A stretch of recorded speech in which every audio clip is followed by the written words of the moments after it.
A morte do presidente venezuelano Hugo Chávez acende uma luz amarela. Os rumos da integração regional sul-americana, em especial os negócios no âmbito do Mercosul, podem ser afetados pela nova realidade política da Venezuela?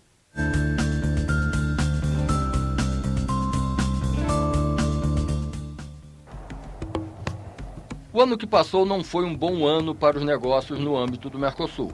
As exportações brasileiras caíram 18%, fechando em 22 bilhões e 801 milhões de dólares. Apesar da crise, o Brasil continuou comprando muito de seus parceiros de bloco. As importações ficaram praticamente estáveis, queda de 0,61% em relação ao ano anterior. Ao todo, foram 19 bilhões e 250 milhões de dólares. O saldo, o superávit da balança comercial, é favorável ao Brasil em 3 bilhões e 551 milhões de dólares. Neste quadro, em que não está computada a Venezuela, a Argentina se apresenta como a principal parceira econômica, respondendo por 88% das vendas brasileiras ao Mercosul. Mas ela é uma consumidora que vem diminuindo ano a ano as suas compras. A entrada da Venezuela no Mercosul propicia um novo perfil para o comércio intrabloco. Hoje o país caribenho já compra do Brasil o equivalente à quarta parte de todas as compras da Argentina. Integrado ao bloco e com tarifas de importação e exportação mais baixas, o volume de negócios deve aumentar significativamente. Daí todos os esforços da diplomacia brasileira em garantir a presença da Venezuela no Mercosul, independente de quem venha a ser o futuro presidente. Mas é interessante notar que em relação ao Mercosul e os últimos meses, o que a gente viu é que as instituições da Venezuela foram capazes de assegurar uma continuidade administrativa e uma continuidade nas tarefas de governo. Nós entendemos também que os interesses hoje que envolvem Brasil e Venezuela são interesses muito fortes. O trabalho que o Brasil faz lá, em várias instâncias, é um trabalho que é interessante, sobretudo, para a Venezuela. É interessante para o Brasil, mas é interessante para a Venezuela. E nós entendemos que isso cria uma base que é uma base permanente. O processo de integração ele foi estabelecido a partir de uma relação com os países e não com as pessoas. Óbvio que a saída de cena de um ator como o Chávez foi durante esse processo todo, pela sua pujança, pela sua firmeza e até pela sua liderança, isso tem problemas, mas acredito eu, problemas que não devem ser transpostos de dentro da Venezuela para o restante do conjunto, muito menos para esse processo de integração. A gente tem que olhar a importância da constituição de todo esse bloco do Mercosul, onde o Brasil, na minha opinião, é o âncora, é o país mais desenvolvido, mais robusto, de uma economia mais firme. Atualmente, o comércio Brasil-Venezuela é altamente positivo. Em 2012, o Brasil importou apenas 996 milhões de dólares, basicamente derivados de petróleo, e exportou mais de 5 bilhões de dólares. Veja, a nossa balança comercial é superavitária em relação à Venezuela. Na Venezuela estão nossas empresas de construção civil. A Venezuela adquire alimentos.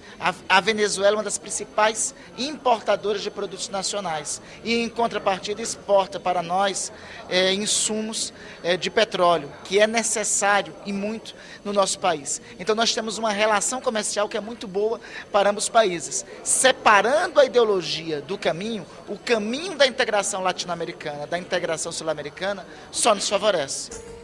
O superávit com a Venezuela de mais de 4 bilhões de dólares é superior a todo o saldo de caixa que o Brasil fez com os 3 outros parceiros do Mercosul, Argentina, Paraguai e Uruguai. Por isso a importância da manutenção da Venezuela no Mercosul, mas o cenário que se cria com a saída de cena do presidente Hugo Chávez divide os especialistas. A partir da morte de Hugo Chávez, o processo de integração passará também por transformações. Nesse sentido, temos que esperar para ver como ficará a situação do Mercosul, uma vez que a Venezuela é membro pleno hoje do bloco, e quais os efeitos de uma nova política externa, se vier a ocorrer, uma nova política externa da Venezuela com relação à região. Essa integração tem uma dinâmica própria que independe das idiosincrasias pessoais dos governantes. Em segundo lugar, porque é muito provável que o novo presidente da Venezuela seja o atual vice-presidente Maduro, que foi o chanceler do Chávez, ou seja, a pessoa que conduziu a atual política externa da Venezuela. de modo que eu creio que não haverá grandes mudanças no processo de integração em função do falecimento do presidente Chávez.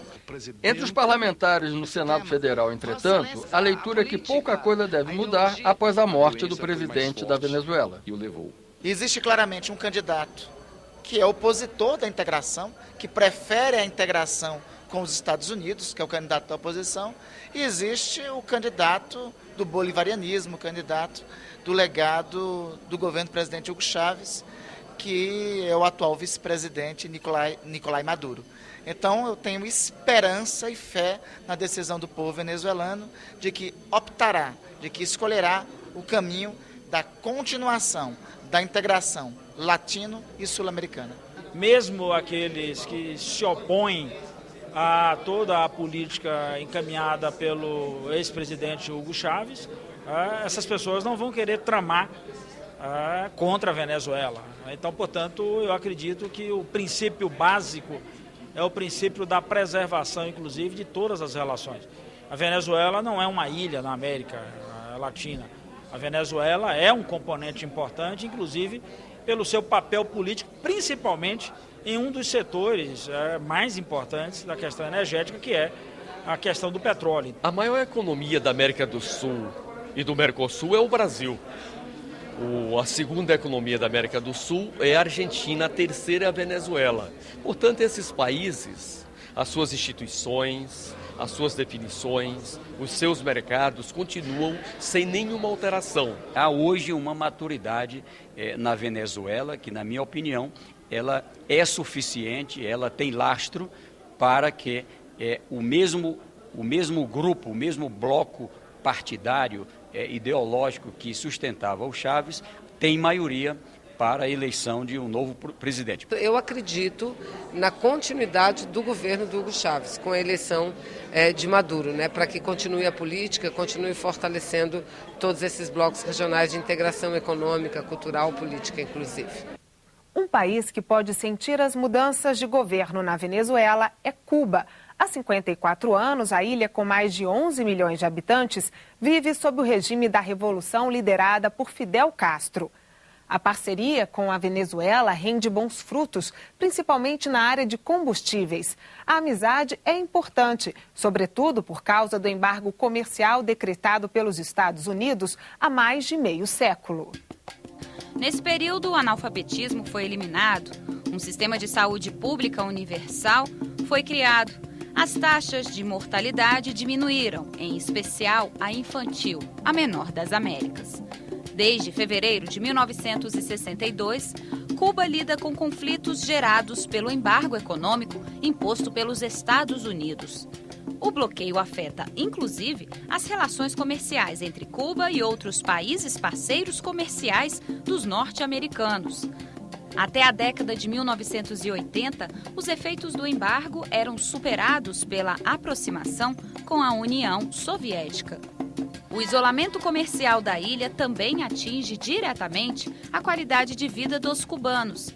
Sustentar as necessidades sociais fica cada vez mais difícil para o governo cubano. O bloqueio econômico dos Estados Unidos afeta todo o conjunto da vida del cubano. En estos 50 años el bloqueo ha significado más de $1 billón en pérdidas. $1 billón con lo cual podríamos haber hecho muchas cosas y podría haber contribuido al desarrollo del país. Tiene impacto en la economía, tiene impacto en la vida natural del pueblo y por supuesto tiene impacto en la salud, en la medicina, tiene impacto también en la cultura. Apesar do sucesso em algumas áreas, o governo cubano é alvo de críticas, em especial no que diz respeito à liberdade de expressão. Ícone dessa realidade, a blogueira cubana Yoane Sanches, por 20 vezes tentou autorização para sair do país. O cotidiano de Cuba é o tema principal do blog da cubana. Em visita por outros países da América Latina e da Europa, a blogueira mantém afiadas as críticas ao regime cubano, mesmo após as medidas de abertura implementadas por Raúl Castro, irmão de Fidel. No es incompatible la libertad con la seguridad social, no son incompatibles. Yo, no me gusta la metáfora de el pájaro en la jaula, donde te dicen tienes agua y un poco de comida, pero no puedes volar. Yo creo que podemos tener agua y comida y además volar en libertad, ¿no? Em Brasília, Ioânia reafirmou sua postura crítica ao regime comunista e também contra o embargo imposto pelos Estados Unidos. En primer lugar, es un fósil de la Guerra Fría que no ha funcionado. Si la intención era que el pueblo cubano se rebelara, no lo ha logrado, ¿no? Nosotros estamos en un proceso de, no es de cambio, sino de renovación de nuestro modelo económico para hacerlo más viable y ustedes saben que tenemos un bloqueo que no nos permite desarrollarnos todo lo que pudiéramos hacer si no lo tuviéramos, si nuestros vecinos no fueran tan celosos de querer que seamos iguales que ellos. Ya estamos en el siglo XXI. En Cuba hay otra generación de cubanos, en Estados Unidos também. Hay que cambiar las políticas que no funcionan, ¿no? Países das três Américas, inclusive o Brasil, já se posicionaram pelo fim do embargo a Cuba. Mas nos Estados Unidos, a decisão de suspendê-lo deve passar necessariamente pelo Congresso americano. Ou seja, não depende apenas do presidente Barack Obama. Nesse caso aí, tem um lado, a meu ver, negativo, porque é uma resposta aos eleitores ligados aos exilados cubanos, que formam um lobby poderosíssimo, que elegem alguns parlamentares. Esses parlamentares decidiram trazer para eles a responsabilidade e o direito de manter ou eliminar o bloqueio. Apenas Estados Unidos, Israel e Síria defenderam a manutenção do embargo. 3 palavras eu resumo o embargo: maldade, estupidez e arrogância. Maldade porque condena um povo que fez uma opção, que escolheu um regime, a viver isolado, ao lado da economia mais forte. Esse isolamento condena o país à pobreza. Eu acho que é uma estupidez, porque essa pobreza termina tendo uma desculpa. Ninguém pode dizer que é culpa do regime. Todos podem dizer que é a consequência do embargo. E a arrogância, porque começa a obrigar que outros países também façam o bloqueio, impedindo que uma empresa brasileira que venderá Cuba não possa vender aos Estados Unidos. Eu creio que é um dos marcos mais tristes da história diplomática do século XX. Nós hemos dicho a los norteamericanos que estamos en disposición de sentarnos, de poder tratar, negociar y discutir sin condiciones, pero bajo el respeto a nuestra plena independencia y soberanía nacional. A seguir, as metas da Comissão de Relações Exteriores do Senado para o biênio 2013-2014.